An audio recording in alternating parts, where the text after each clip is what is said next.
Welcome to episode 149 of the Left Behind Game Club. This week, we play Mutazione. Let's get right into it.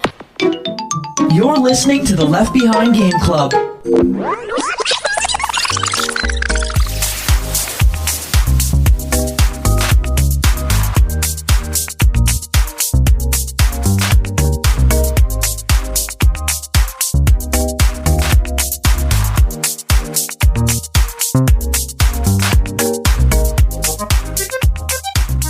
Welcome to the Left Behind Game Club, our never-ending attempt to make sure that no game is left behind. I'm your host, Jacob McCourt, and today I have three friends with me. The first friend, you know him, you love him. His name is Mike Ruffalo. I'm excited to flex my Italian. Oh. And here to talk about gardening and pronouncing things in Italian is our second friend, Katie Lesperance. And the most melancholiness there is. Yes, I'm here. And here to enter a deep, deep form of depression with us, our third friend, Flora Eloise. Hello, Flora. Hello, Papu flowers for the fun. Today we are talking about Mutazione, developed by Gute Fabrik. Hopefully I said that right. Published by Akupara Games on everything PS4, macOS, iOS, Windows, Xbox One, Switch. Originally released on September 19th of 2019. Let's start the show with the fast pitch. It's a one-sentence description of the video game. Who is going to give the first one? I can go. It is a, again, melancholy, coming-of-age story, growing random plants. And there's just so much flora. Flora, you want to go? There's a lot of flora. Yeah, speaking of myself, I would say Mutazione is like a peaceful and frictionless experience that looks like, I guess you take a lot of cardboard, construction paper and like lay it all against each other. Nice. Mike, I can go next. Yeah, no, I'm ready. We're going to save yours best for last. Ready. Mutazione is a story and narrative-driven post-apocalyptic garden simulator.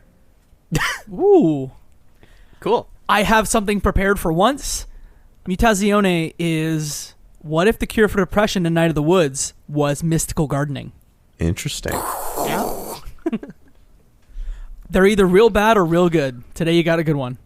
A little bit about this game. Something that came out on the same day. Sayonara Wild Hearts. Flora, I know you're a big fan. Absolutely.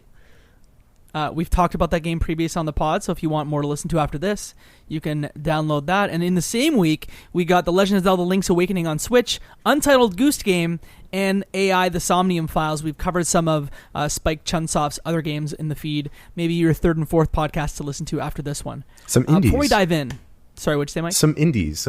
Untitled Goose Game and Sayonara Wild Hearts, both in the like atmospheric indie cute charm, vibe. Big indie energy is what you're saying. Yes, big indie energy. Before we dive in and just talk about the game, I want to know, what is your experience with adventure games? Because I think it's really relevant here. I'd love to start with Flora.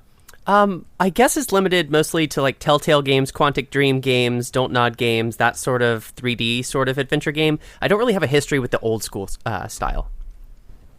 Katie, I think you have a bit of a more history with this style of 2D adventure game. I am a Monkey Island addict. I just want more, and more is coming. I'm so excited. I played Monkey Island over and over again. I dabbled in other ones. We played Broken Age on a previous podcast on Left Behind. I've dabbled. I've done a lot of various adventure games. Big fan. I got to be honest. When I think of adventure games, I think of you. Oh, thank you. Yeah, I'll take that as a big compliment. It's part of your brand for sure. Jacob, I will give you my experience, and that is, largely the adventure games I've played have been on the podcast.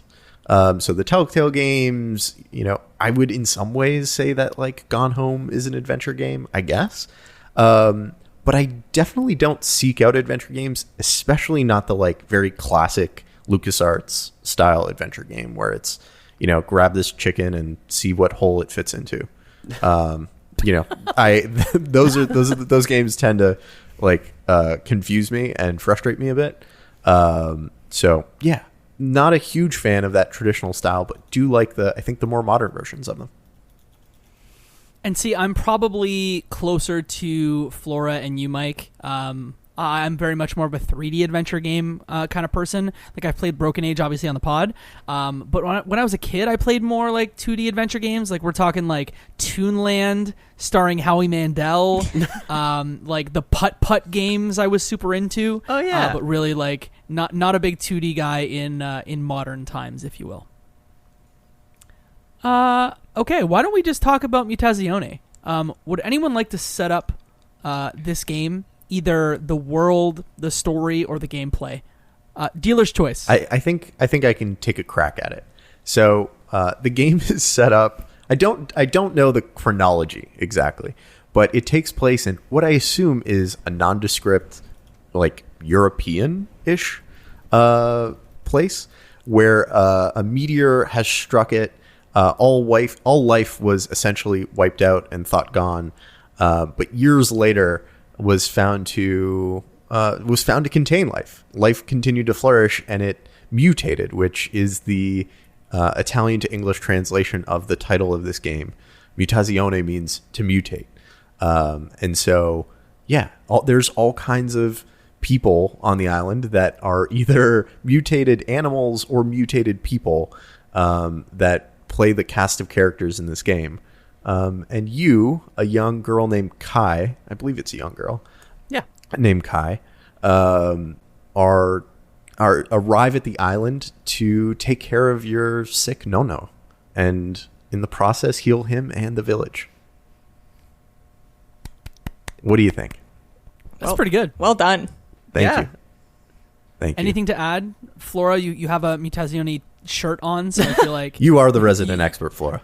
You are the expert. Well, I mean, I think that as a setup, that works really, really well because this is a game that's like partially about character relationships, partially about like meditative gardening mechanics, exploration back into the adventure game genre. So just kind of knowing the things that you're doing in this game, I think that sets the stage up really well. Flora, you shared an article with us that I'm going to put in the show notes that not only says the right way to pronounce the game, which is Mutazione, but it describes the game as a mutant soap opera, and I think like that is such a perfect way to describe it. I think they actually used that tagline to market the game. I think that was like on their Steam store or something at some point. Yeah, the article is called "How She Flipped the Script," which is about how Hannah Nicklin made the game, wrote the story, so we'll include that in resources, so thank you for sharing it.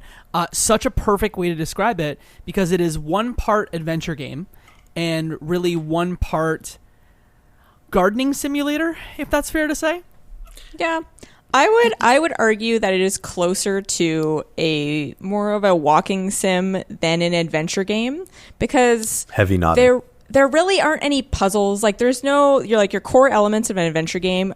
There's a lot of puzzles, right? And there's a lot of picking things up and seeing where they are applicable elsewhere in the world. Here I found it was mainly just walking around, talking to characters, hearing their stories, seeing like their relationships develop, and like the drama. There is so much drama. We'll get into it. Oh my god. Oh, stuff happens. And then occasionally along the way, you just kind of collect seeds, either actively or people just give them to you.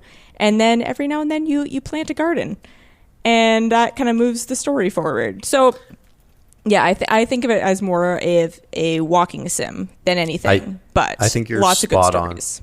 I think you're spot on, Katie, in that, like, I know you don't literally mean one part and one part, Jacob, but the gardening is like a gameplay element of the game. And while it is an important plot point, it is functionally not that important to what happens in this game. Like, in terms of gameplay, like the gameplay of the gardening is really just meeting a threshold, hitting a box. It's not something that you even do that much to progress the story. Yeah, there's only really 7 major gardens throughout the game, and I don't know if any of you experienced this. My very first playthrough, I think I was a little stupid and just like put a bunch of different kinds of plants of different moods together, and then what you do to make them grow is you play a song that fits a certain mood. And so if you play the wrong song or you put the wrong seed in that section, it will still occupy the little growth bar that you have to fill, but it won't let you advance the story. So like there is potentially a little bit of difficulty to like understanding the logic of that, but I think I, again, was just very dense on a first playthrough. It's really, really simple. It's just space management, really. No, honestly, I was also very dense. I think the first garden I put together, which was the garden over like your grandfather's home, over your grandfather's house, I ended up mixing plants because I didn't quite understand like that. Oh, once you play a song, certain types of plants will grow, and so I course corrected on the second one. But I would say you're not dense at all because I fell into the same trap. Mm-hmm. And just a thought about that. There's also like an achievement attached for planting like the wrong garden in one of them where you do all of like the wrong mood and then grow it. And then also there's like a variety achievement if you plant one of every mood. So it kind of, I think it expects you to mess up a little bit, or it at least encourages you with like a little tongue-in-cheek achievement. Did you get all the achievements? Yes. This is your second time playing through, right? Correct. Any tough ones that you want to call out?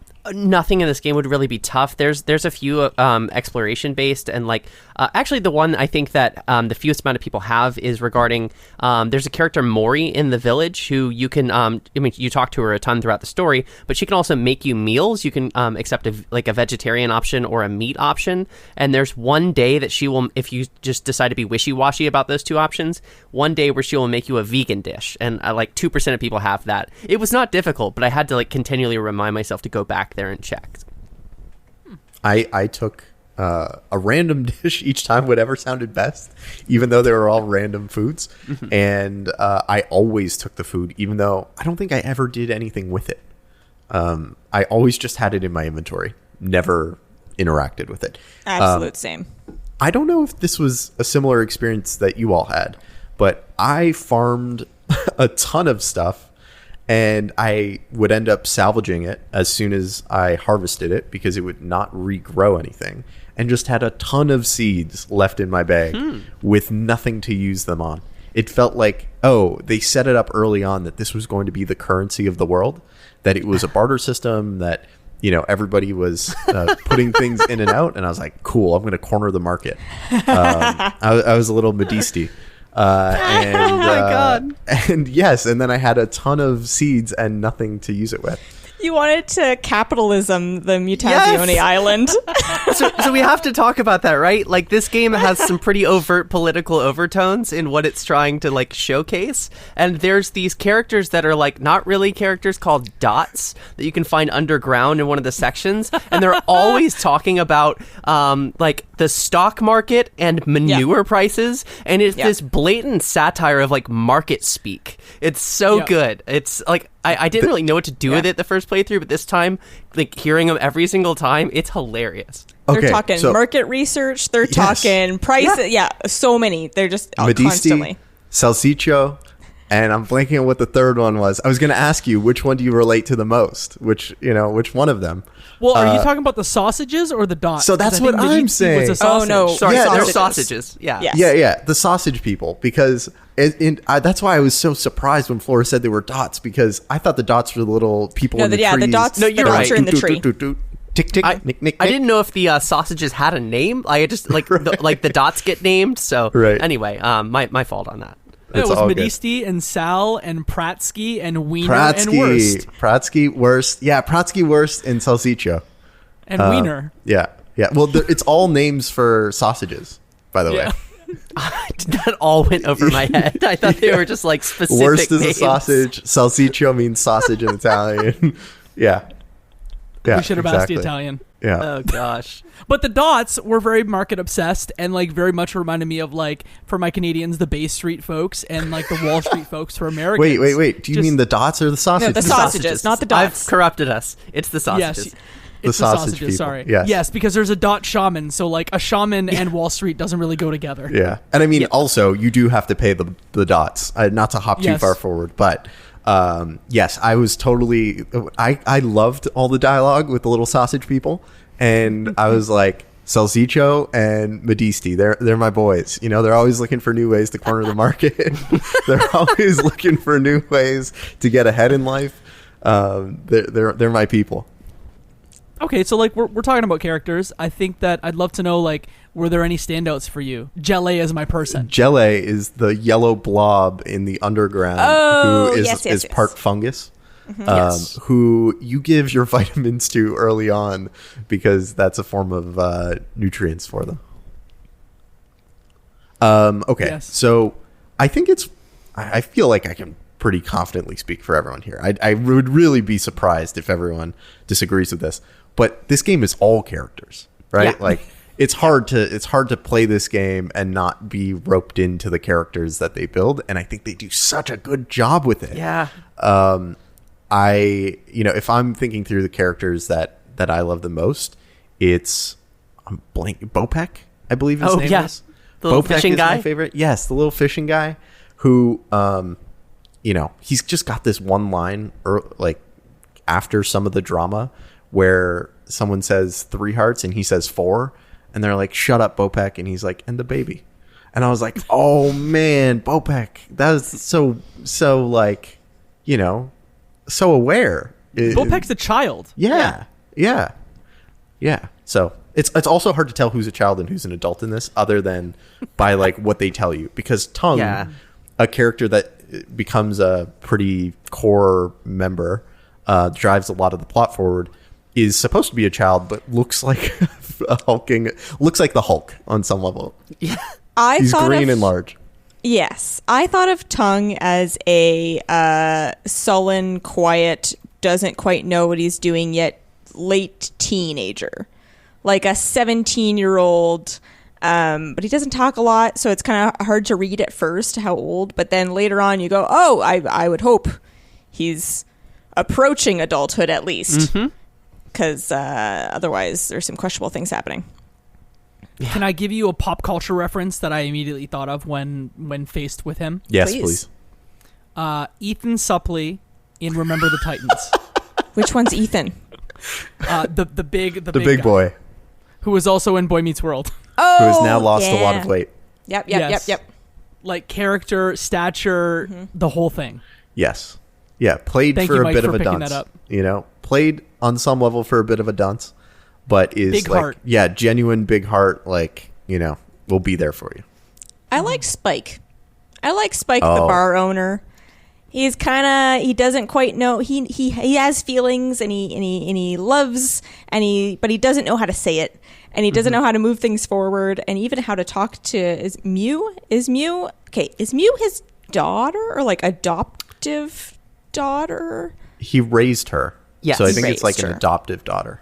And he Yes. doesn't know how to talk to her either, and he's just fumbling around trying to make it work, but he has like a heart hidden under there that he kind of hides at first, and it comes out later.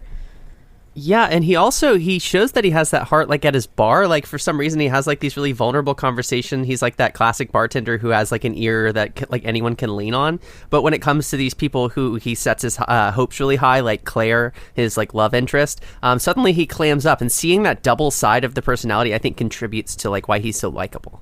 Plus he like moons us every morning. So I love that part of it. I love that animation. It was one of my favorite moments in the game. So graceful. Especially because they use it more than once. And it's the firing off of the towel in just Yes. like the most carefree, confident manner, and he's just fires that thing off, and That's old man at the gym who's not ashamed of his saggy slob kind of feeling. yeah. Oh, yeah. And why? Oh, yeah. And why should he be?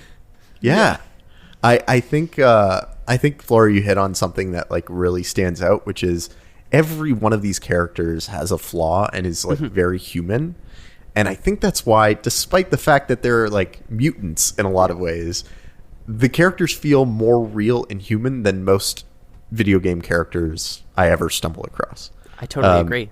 And I think that's why this game was so like impactful and like kept bringing me back to it day after day after day. I was expecting to come in and just play like a childish like game about gardening, when really like the gardening is a backseat. It's 10%, and it was really like the pregnancy storyline that I was actually shocked by it, because I just wasn't expecting it, given the art style, that it was going to tackle such heavy mature topics. subject matter. Yeah. Yeah. Totally. I honestly, as weird as it is to be on a podcast to talk about this game, I don't know what to say about that part, because it is so, I don't know how to say it other than like well handled or well dramatized. Like, Yeah. they do a good job creating the drama, and I don't know about you, but I didn't see the drama coming until it happened. And then when it does, like, I was so impressed with how the characters handle it, because it felt both like real to who they are as characters, but also human, and mature. Yeah, absolutely. So just a little context on that. Like the pregnancy, there's Grob, like the gruff sailor guy who's like a bit of an alcoholic and he goes off for weeks or months at a time. There's Island, like the character who ends up getting pregnant. And then there's Tongue. It's like this very strange love triangle.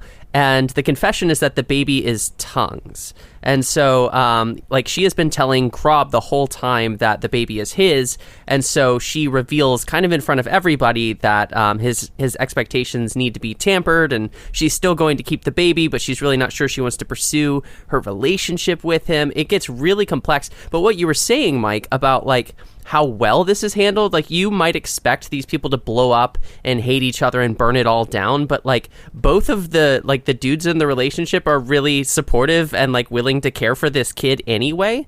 And then the mother is talking about like having this child raised by the village collectively. So I thought that just worked really, really well thematically. You think that the drama is going to be, because there's really no indication before that Tongue could even possibly be the father, or that anyone else could be the father. And there's already, they set a base of that issue with that he takes off all the time. Grob takes off all the time. So you're like, oh, that's their core problem that is going to be developing. And you don't expect this like crazy left turn of like, no, we're going to throw this other wrench into there. So yeah, no, it really took me by surprise because I thought we already had a good problem. Like this is already meaningful enough. I didn't expect that. Yeah, especially like adding in the layers of like, Tongue works for Grob and, Grob is a human and Tongue is a mutant.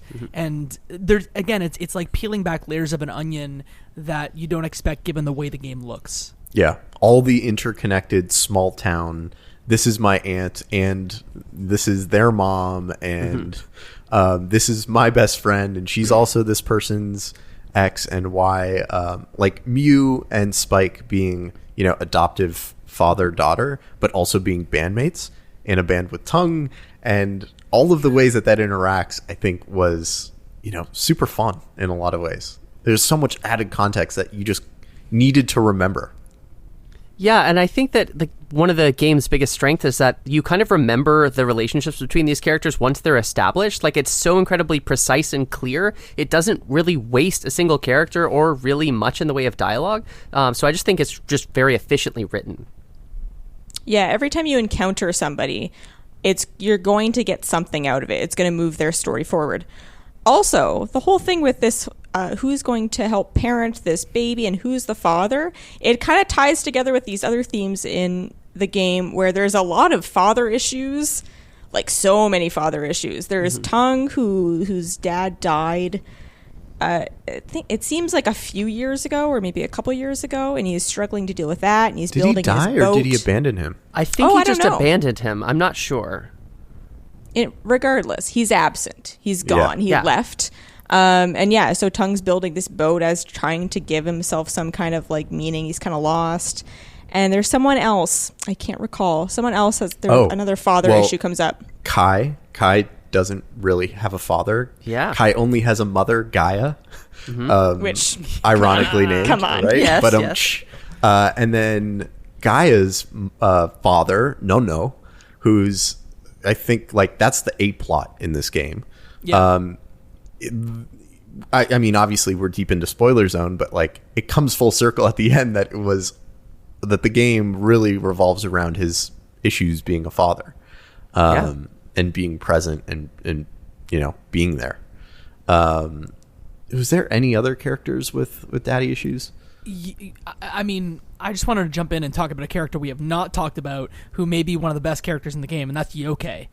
The old man in the archive who's also a huge gossip. I really identified with that. I was a bit of a gossip when I was a little younger, so I was like, that's my guy right there. He's got all the hot goss. That's so true. I should have known that you would identify with him. Yeah, I'm like, oh, that's gonna be me, the guy who has all the secrets of the town that everyone comes to find out the secrets. That's me. Hi. He's also He's an just editor. cool. He plays chess like competitively, and like this standoff that he has with Nano, like they're like verbal back and forth of like, oh, I can see your move from 10 miles away, and then like that sort of stuff. I think was really endearing as well. Old Sicilian grandfather energy for sure. Absolutely. So wait, did everyone say their favorite character? Mine was Bopek. Yours is Yoke, Jacob. Flora. Yoke and Gele, yeah. Okay. I feel like Mew is my favorite. Mew. We get a very like back Katie to points Katie's the word. finger. Yeah, like back to the word that Katie used, like melancholy. I think that like her storyline across the game is very much like touched with that. There's a really good scene early. It's like a very intimate like swimming pool, like lake situation that she and Kai go Such to. a great scene. I found that just beautiful and also well written and about like a lot of loss. And then Mew also like hunts at night, and we see her like skinning a corpse at some point in the game, which is kind of cool but kind of creepy. She's got this awesome interior of her house, which is right above Nano's, and she's always playing like punk music really, really loud at night. So I think that plus she's a cat, so like all of those things, big fan. Gave me real Catwoman energy. Yeah. Oh, it gave me just like big sad girl energy. And I was like, oh, and that's my music from when I was like a sad girl teenager. I was like, that's what I listened to, man. So yeah, no, I like Mew a lot. Those are probably my two, Spike and Mew. So we've talked a bit about, I think, the like B plot, one of the like soap opera dramas that happens, but we have not talked about like the main story, the main plot. Jacob, you want to set us up? Yeah, I'll start and someone else can fill in. So to me, it's we've talked about like the I guess the post-apocalyptic or the why everyone has mutations piece of it, but the piece we haven't really talked about is the Papu tree, which is this giant tree that kind of sprouted up on the island that almost has a mystical grasp on the entire island. Yeah. And Papu tree is sick. And what we find out is that Nono actually is a plant shaman, if you will, and he really has been looking after the both physical and spiritual health of the island, and he's fallen ill, and with that the island has fallen ill. So really it's you're there to take up the mantle. You don't know it when you start the game, but you're there to take up the mantle of shaman while Nono is unwell. Yeah, and like the unwellness of Nono and the tree, they're really intertwined with that theme about like fatherhood that we were just going over, which is that I want to say it's Mori who writes the letter that kind of summons Kai to the island. It's not even Nono himself who writes this letter, and she tells them that he's dying. So he either didn't want to tell them or didn't have like the ability. Maybe his strength was sapped, but at the very least, it suggests that there's already a rift, and Kai doesn't know him at all. So the game then becomes about getting to know the villagers as much as it is getting to know the lay of the land, and then hopefully rekindle her relationship, or kindle it rather, with her Nano. Mm-hmm. And so you follow, I think, I don't know how to say it other than like a spirit guide of Nono, you come to find out, that comes to you, sets you on this quest, and you're able to ultimately like revive him, like cure a lot of his sickness. And he sets you off on this quest to basically take over from him in terms of like a lot of the shamanism on the island. But he never gives you any direct answers or any direct guidance, and it drives Kai crazy. So much of it is, I thought it was interesting from like the very clear parallels to like native culture, and how a lot of it's passed down orally and not in a direct take this amount and do this type of way that I think a lot of Western medicine or sciences conveyed.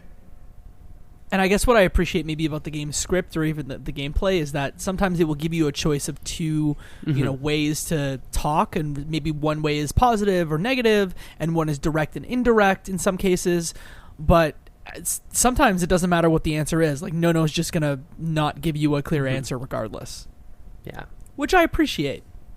I also appreciate the way the game like lets you be silent in some of those dialogue options as well. There are certain scenes in the game where you learn about someone's like trauma or their heartbreak, and sometimes the response doesn't feel warranted. Sometimes it feels better just to kind of be that person listening. Yeah, totally. I took advantage of the silence option a lot. because I think I tend to do that in real life as well in a lot of those situations where I'm just sometimes it's better to just not say the wrong thing and say nothing and let people continue to unpack. And so yeah, I just defaulted to like my instinct in a lot of those cases. Yeah.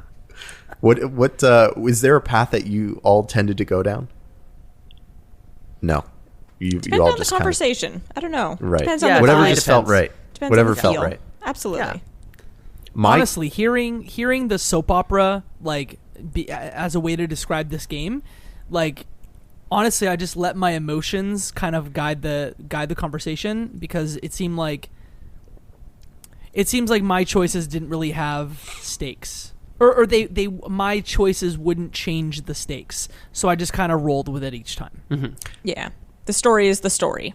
And you're learning it, you're experiencing it. It's not a game where your interaction, like you said, changes anything or has any influence. It's really just for your own feels, for how you want to feel in the moment and your experience. And there's no gameplay to speak of, really.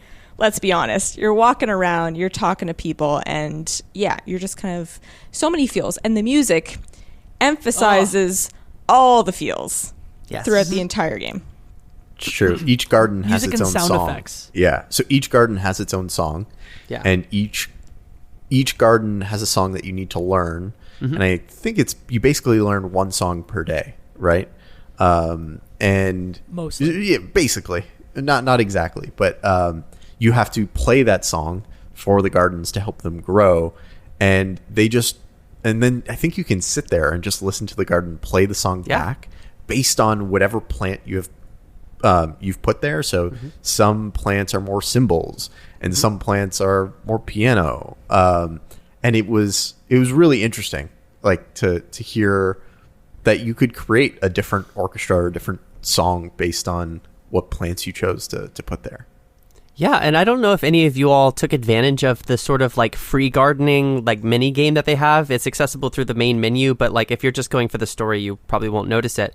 But you can sort of toy around with like an unlimited thing of seeds and different settings, and like there's an additional like floating house island where you can plant a garden as well. So even though it's not challenging in any significant way, it would be a great sort of like interactable screensaver sort of situation. And that's kind of what the game really is. Can I go back to the music and the sound effects? I really appreciate, and the soundtrack is by Alessandro Coronas. If you want to like listen to it on Spotify, you can. I just appreciated the different moods that it really helped you like go through, whether it was like deep and melancholic, or it was maybe a little bit more. A lot of them were deep and melancholic, but like even some that were a little more uplifting. I think it's just a great soundtrack that you should listen to, and even the sound effects too, that are kind of bring the island to life were second to none. Like were fantastic. I love the vibe of this game. Like Yes. I don't know how best to describe it, but I would rope it in with like cozy games that create a real sense of atmosphere. Yeah. And it's not a cozy game in the way that like Animal Crossing or Stardew Valley is cozy, but it creates a real presence of world in the same way that I feel like Night in the Woods did. In some ways, it gave me that experience of playing Night in the Woods for the first time, even though it's a different game, a different story, different themes, etc. Yeah, and I think the moods like that this game covers too, like I think one of the reasons it's probably hard to pin down what the vibe of this game is because it like ranges from earnest to spooky to as we've said, like melancholic, and there's like hope mixed in with all of this. So there's a ton of different kinds of feels all blending together. Yeah, like you said, it's all vibe. I have to say, I don't know that this game is a easy recommend to anyone at all. I think you have to know your person and know who you're talking to in order to recommend this game. Because, like, for example, you converted Mo on Walking Sims with Gone Home. I don't know that you would convert him with Mutazione. I don't know. It'd be a bit of a sell. So, like I said, depending on the person, some people you could be like, no, you should totally play this game. Some people no. So you have to be, it has to be for you. I'm totally... yeah, go ahead, Jacob. I mean, to that point, like we immediately when I finished it, I'm like, oh, Travis Colnut needs to play this game because Yes. it is melancholic and about gardening. This man loves both of those And things, so he needs mutants. to play this immediately. And And mutants! mutants. And mutants! And He does love a mutants. mutant. You're right. Yeah, so I hope that his ears are ringing because he needs to play it. But I guess to your point, yeah, maybe it's not for everyone, but Yeah. cozy TikTok is a great place, like Cozy Game TikTok, and I could definitely see like someone talk about this game in like a compilation of great cozy games to play. Like on a maybe rainy day. Jacob. Like maybe Maybe Jacob. me. Maybe Jacob. Maybe soon. me. I was gonna say, Katie, like I was gonna say that I disagreed, right? Because I felt like, oh, I could recommend this to just about anyone, but you bring up the kryptonite to that argument, which is like the previous Mo, right? The Mo of a former life, who would only play games with guns, were only interested in shooty McShooters, and was not really interested in anything else. And I realized there's a group of guys that I play games with that I would not recommend this to, even though I think my mom, who doesn't play video games, would enjoy this. You know, I think my mom would have fun, and it's not I don't think anything in this game is that contextually or like controlling wise like difficult that she would have trouble with it. Is this game on iPad? Because this feels like it could be a It good could be. iPad game. Yeah, it's For on sure. Apple Arcade. Like that's how Okay. I believe it first released was on Apple Arcade. So it's made to be simple interactions the whole way through. Yeah, I could totally see getting non-gamers into this very easily. And in some ways, it goes back to kind of what you said earlier, Katie, which is that like in some ways it's not a quote unquote game, and that like you don't have to achieve something to move forward. You really just have to check off a list of things. It's a maquette more than a game. What's a maquette? Did I French it up? Isn't that just like a model? Katie's like, what is I maquette? mean- I'm also French. No, I don't know that it's a model because like you are moving around. It's I would think of it almost closer to a visual novel than a maquette.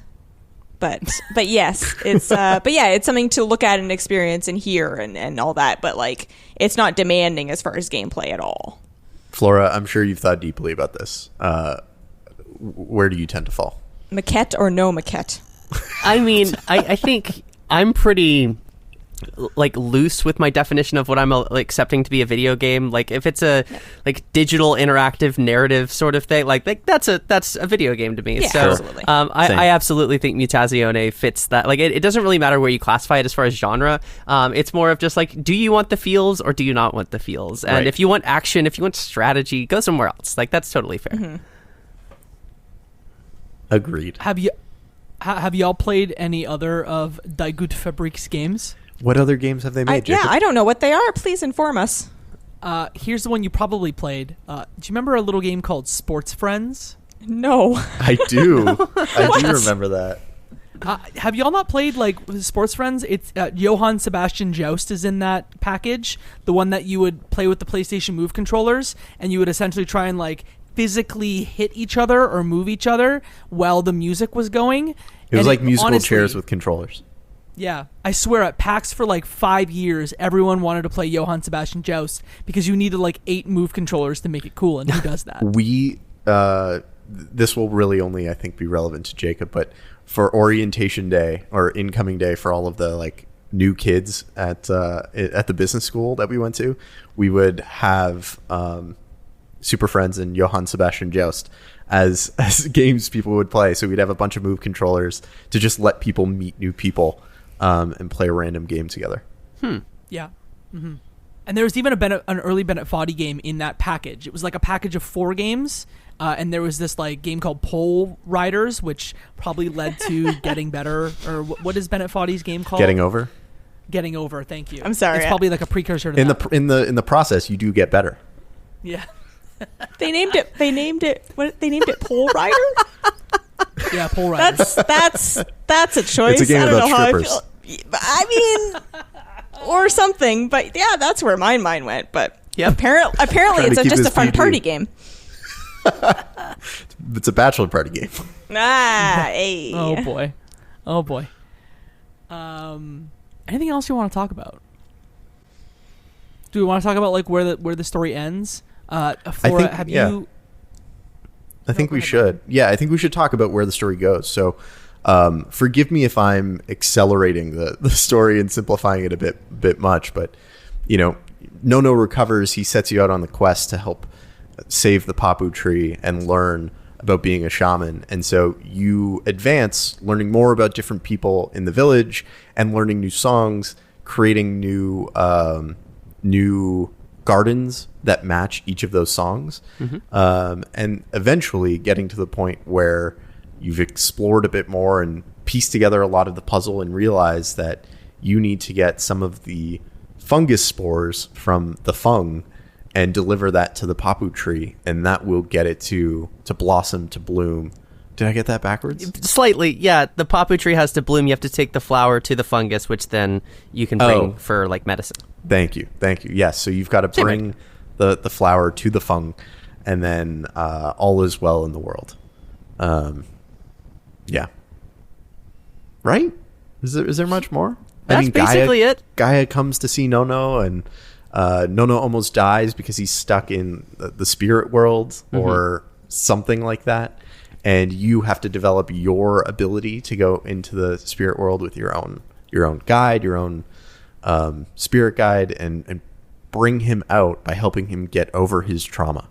I loved the psychedelic aspect of this. I just wanted to make sure we touched on that because I think that the delivery of that and the tone, almost whiplash that it takes, this huge, like, peaceful, relaxing, like, yeah, there's melancholy and yeah, there's drama, but it goes almost like full horror. Like, it feels like some sort of propaganda film, and we learn about, like, the comet that hit this city. Like, if it was hinted at before, but we see it. Yep. And there's just some really, like, there's this flaming wolf creature with, like, a house burning down, and, like, there's just that's Mew's partner, right? Yes, exactly. So we I guess we didn't talk about that, but like Mew's partner and children died, and so she's been trying to unpack that throughout the whole game. And the extra layer of drama there is Mew's partner was the apprentice to Nono, who was learning all of the bits. Nono felt like his way to undo a lot of the harm that he, as a scientist who came to the island, had done, even though he's now adopted the shaman, was to train someone from the village in the ways of being a shaman. And it sounded like a bad trip gone very horribly wrong. But what I love about this game so much is how genuine and true they represent, like, I think, psychedelic experiences, which, it could be, you basically can lose control, right? It's all about set and setting, and clearly Nono was not in the right mindset to be going through that, even though they control the setting really well. So I thought it was a really, really cool portrayal of it in a way that I don't think games typically do a very good job of at all. That just, actually, not just games, culture generally doesn't do a very good job of. Any major beats that you think we missed there? I know I summarized pretty quickly, pretty fast. I have one that's not a major beat, but I think that is one of the more remarkable stories in the game, which is we alluded to this earlier, Spike and Claire's sort of like unspoken budding relationship. Yeah. I think one of the major wrenches that gets thrown into the plot, like dramatically speaking, is Mew decides to play like a love song that Spike writes without his like consent for anyone, like the whole entire village hears it, but specifically Claire. But that ends up creating a lot of tension between Mew and Spike that we get to see, like, depending on how much you want to pay attention to the dialogue going on. And then we see it like start to resolve, and there's this, like we were talking about, the animation of Spike, throwing off his towel and jumping into the water. I don't know if we noticed this, but like the final animation when he's like blushing and whatnot is a little bit more like bouncy and wiggly than the rest of them. So I think that like that in a nutshell is like what Mutazione is great at, is just capturing character interactions, somehow elevating tension, but always having something like hopeful or optimistic to say. And I think that the focus is there because there's really no fat on this game. Yeah. It is unlike a lot of adventure games. There are really no optional, like really a lot of optional side quests. It is very much like you go to point A, you do the thing, the story moves forward. I I appreciated that Yeah. about this game. Yeah. And I there's- even appreciated some of the places you go. I mean, we've made some allusions to some of the scenes that are set, but even like thinking about Mew going to like her swimming spot and like spending time out there in an area where you can clearly see that it had a modern society, and then that society collapsed and things like grew on top of it, like Yeah. really like Last of Us vibes almost, but in a game that is obviously much less graphically intense than Last of Us. Yeah, it's there's not a lot of fat, but it's also not that directed in that you might wake up in the morning and have two things that you need to do on your list, but you don't know where in the island you have to go to do that. You don't know who exactly you need to talk to. So there's a lot of meandering on the way to completing the things that move the story forward. Yeah, and most of the conversations are pretty optional. Really, there's only a few that are actually required to advance the story, but you find yourself going, oh, but I want to see what everyone's up to today. Like, I want to see how things have developed today. I want to see where these relationships are at. So yeah, it doesn't feel like you're forced to do a lot of extra things, but I wanted to talk to everybody and get kind of all the story from everybody, which was really nice. I had one more thing I wanted to ask about, and I think maybe Flora is the only person that has explored this side of the game. But after you beat the game, there's an ability to get postcards from like different characters post credits, and I think it's actually tied to your in-game clock, so you actually can't you can grab the first one when you finish the game, but then you have to wait 24 hours to grab the next postcard. Flora, did you explore those? No, and I I'm putting feel you on the spot. Now that you bring it up, I feel like I should have. It just wasn't tied to any of the achievements, so I neglected to do it. So I did, but I only got wow. like 3 or 4 days in, because once I was done with the game, I was like, I'm not loading this back up just to read a postcard. But So I thought it was is a it- nice tweak. I thought it was a nice little thing. Is it like postcards that the characters have written to Kai? Yeah. So and back and forth. It's like an epilogue. Oh, interesting. So it's, images. So there's Tongue and the baby swimming in the water by the boat. Aw. And then a little bit of story and Tongue talking about being a father. And, things like that from different people in the village. Well, that's so cute because, like, the feeling I was left with both times when finishing the game is, like, I kind of want to live there, like, on the island. Like, it feels so, like, welcoming and peaceful. And, like, I'm a huge gardener and, like, I can deal with some mutants. And, like, like, having postcards from those characters would totally tickle the nostalgia itch. If y'all like physical media, this is the last thing I have to say. There's a physical version of the game by I Am 8-Bit, and it comes with a really cute case that's reversible that you can just like make the tree the case on your PS4, and it also comes with a plant guide that you can put like an 11 by 17 poster for your wall. So if you'd like this discussion, you played it, and you want something more, there's a physical version that's still available. So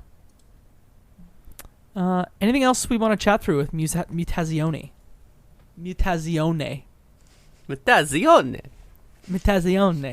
Mike's offended.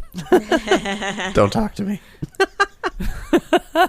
Let's finish with Polygon's opinion on this game. They didn't give it a rating, but they had this really great thing that I want to read here. Mutazione isn't a game to beat, it's a game to play. We too often separate the idea of productive tasks from acts like drinking tea with a friend or trying to grow some flowers, but everything we do, if done mindfully, can be helpful for our own growth if we're walking the right path. Everyone has their own garden, and Mutazione may make you a little more willing to plant the right kind of seeds for happiness. Aw. Aw. Ba-bam. Your turn, Katie. Go aw. Aw. There we go. Jacob, edit those so it all sounds like we did it one right after each other. You got it. Or at the same time. Aw. You can find all things Left Behind Game Club at leftbehindgame.club, on the internet, on Twitter at Left Behind Club, and on Instagram at Left Behind Game Club. You can find our Discord, which is a cool place for cool people to talk about cool video games at leftbehindgame.club/Discord. And if you like the show, do us two favors. Send it to a friend, because that's how people hear about podcasts, and give it a 5-star review on whatever platform you're listening to us on. You can do it on Spotify, 5 stars. You can do it on Apple Podcasts, 5 stars. You can do it on Overcast, 5 stars. YouTube, we aren't there, so don't do that. But maybe someday. Like and Mike, subscribe. like and subscribe. That's how I say goodbye now. Where can you be found on the internet? You can find me at RuffaloM on most social places online, or michaelruffalo.com and .ca. Flora. You can find me on Twitter at LudoNarrativeFM. You can find me in the Discord. And if you want to read an article that I wrote about Mutazione, like, I guess 2 years ago, check out epiloguegaming.com and just type in the game's title and see what I have to say a little more about this. Link it in the show notes. Or make it easy I'm for gonna get people. the name and I'm coming back. Yeah. I'm gonna come back to it. Katie. I'm on Twitter. I am Lesbrack. I'm up on there being generally happy about games most of the time. Oh, and I'm in the Discord. I'm in the Discord quite a bit. Are I you like a cool to chat in person? there. Then you're in the Discord. Right? Absolutely. If you're a cool person, you can join our Discord and we can chat. Come on in. The water's fine. Article. What'd you say? The water's fine. Water's Come fine. on in, the water's fine. Yeah. Throw away your towel and jump on it. Belly flop in. Nice. Yeah. The article written by Flora is called "Escaping to Mutazione Island," and we'll link it in the show notes. Thank you. You can find me on the internet at Jacob McCourt on all major social media platforms. I'm doing a lot of TikToking, so if you enjoy short form content about 2010s era video games, I just talked about the Captain America game that was released by Sega in 2011. Got way too many views, but if you're into that, follow me on TikTok. It's a Thank great you. follow. I love it. I love Jacob's content. Thank you. Hashtag content. Like and subscribe. Mike, That's take it. us home. And that, my friends, is one less game left behind.